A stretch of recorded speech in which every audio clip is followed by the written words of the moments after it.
ఆంధ్రప్రదేశ్లో జిల్లాల వారీగా వైఎస్ఆర్సీపీ సమీక్షా సమావేశాలు నేటి నుంచి జరగనున్నాయి. ఇందుకోసం ఉమ్మారెడ్డి వెంకటేశ్వర్లు, సాగి ప్రసాదరాజు, విజయసాయిరెడ్డిలతో కమిటీని నియమించారు.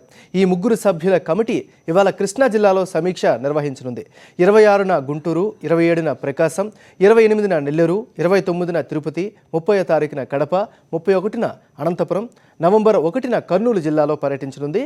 అలాగే రైతు సమస్యలపై అన్ని మండల కేంద్రాల్లో నవంబర్ 5న ధర్నా నిర్వహించాలని వైఎస్ఆర్సీపీ నిర్ణయించినట్లు ఆ పార్టీ నేత ఉమ్మారెడ్డి వెంకటేశ్వర్లు తెలిపారు.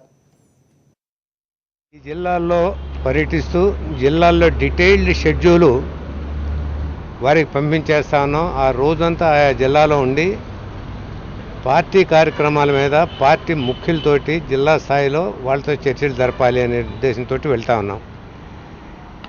దీనిలో ఎవరెవరిని పిలవాలి దానికనేది కూడా ఇచ్చాం. ఏ ఐటమ్స్ మీద ఎజెండా లాంటిది కూడా వాళ్ళకి సూచించాం.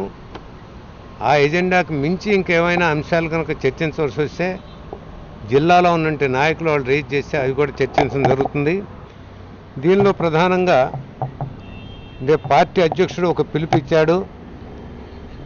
నవంబర్ 5వ తేదీన అన్ని జిల్లాల్లో అన్ని మండల హెడ్ క్వార్టర్స్లో ధారణా కార్యక్రమాలు నిర్వహించాలని నిర్ణయం తీసుకోవటం అయింది పార్టీ.